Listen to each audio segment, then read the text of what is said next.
Thank you, Digital Retail Forum Africa, for organizing such a relevant online event. I'm Gary de Vogel, CEO of Hi-Tec Africa, ex-Deloitte and Nairobi Business University alumni. Today, I will go through my reimagination of the future of African retail.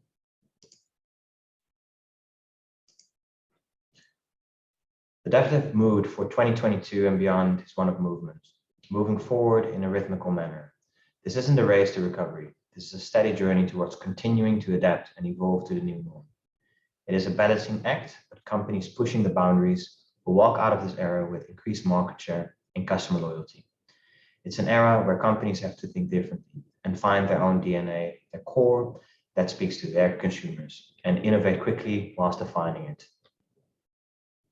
In 2022, we see three major consumer trends: the outdoor oasis, the cabin fever consumer, and the circular runner, the consumer that is willing to pay extra for sustainability, and loyalty, fragility consumer, the consumer that is revisiting their purchase behavior and whom they spend their money with. This is all driving retailers to innovate. Globally, there's three key future consumers that are trending: the stabilizers, mostly millennials and Gen Xers, who are focused on self-actualization. You see sustenance coming into play, a post-pandemic focus on wellness in mind, body, and soul. The adoption of health tech will increase significantly. The impossibles, the activists that want to build back a better future.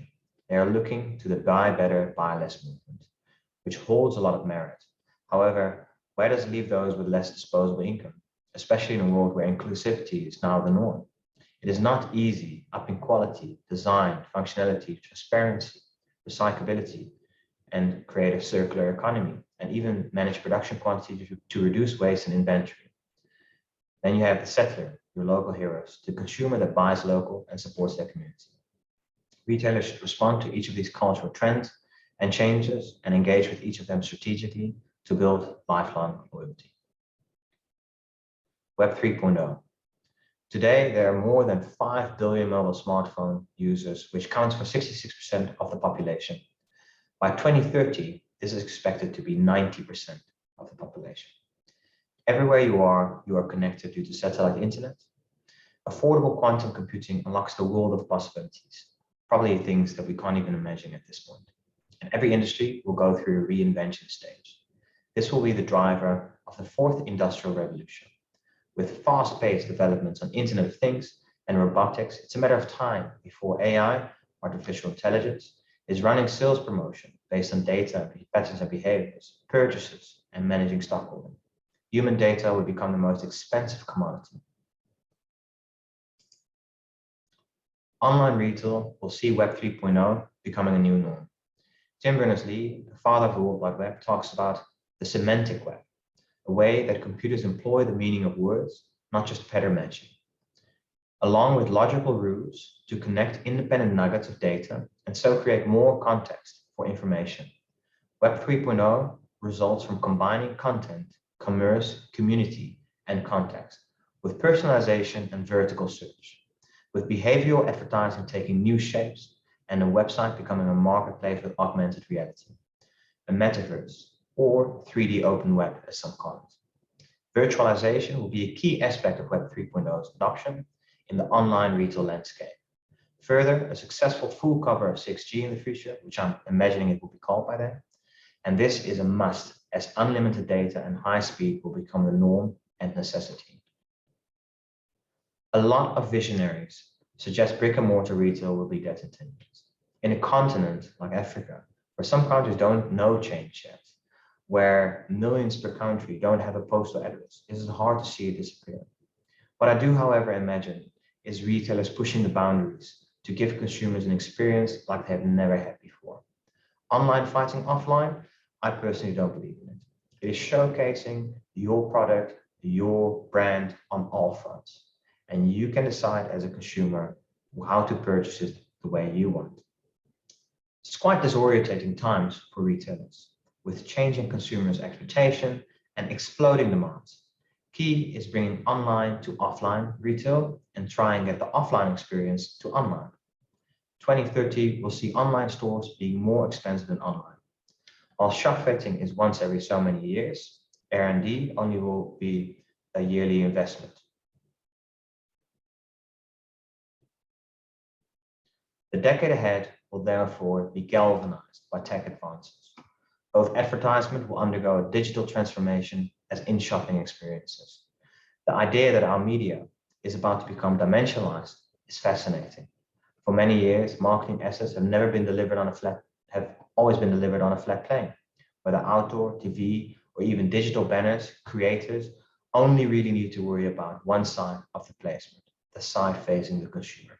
But that is about to change.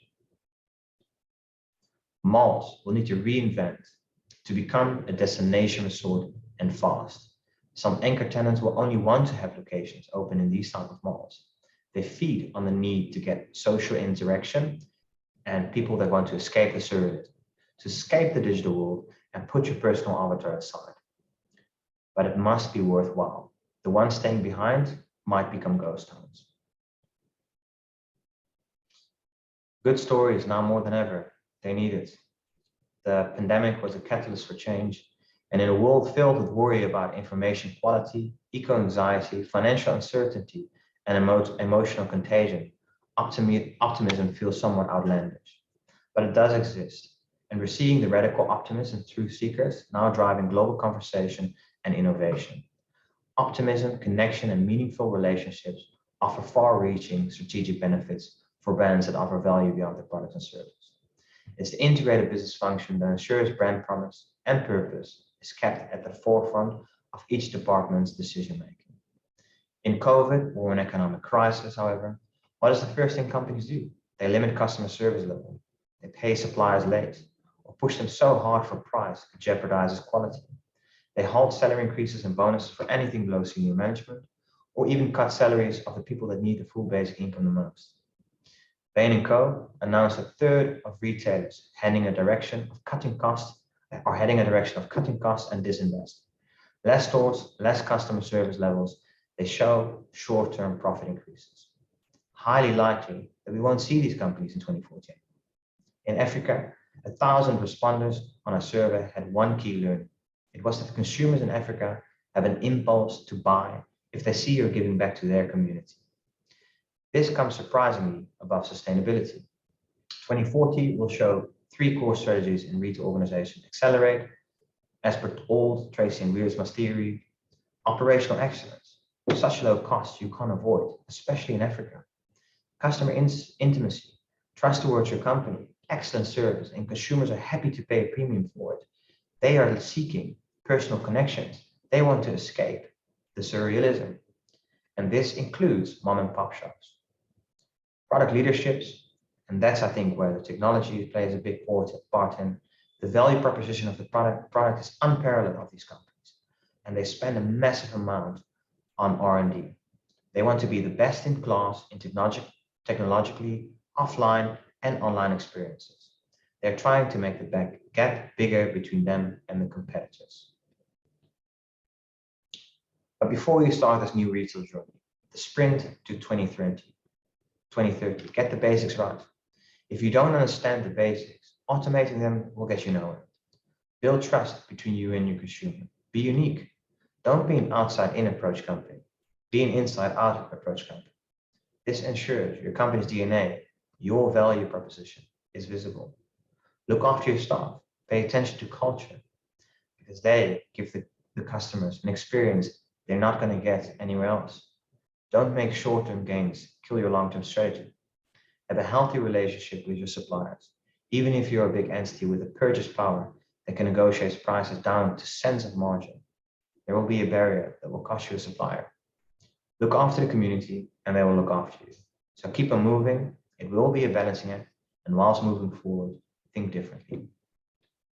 Thank you for listening. Please ask any questions you might have.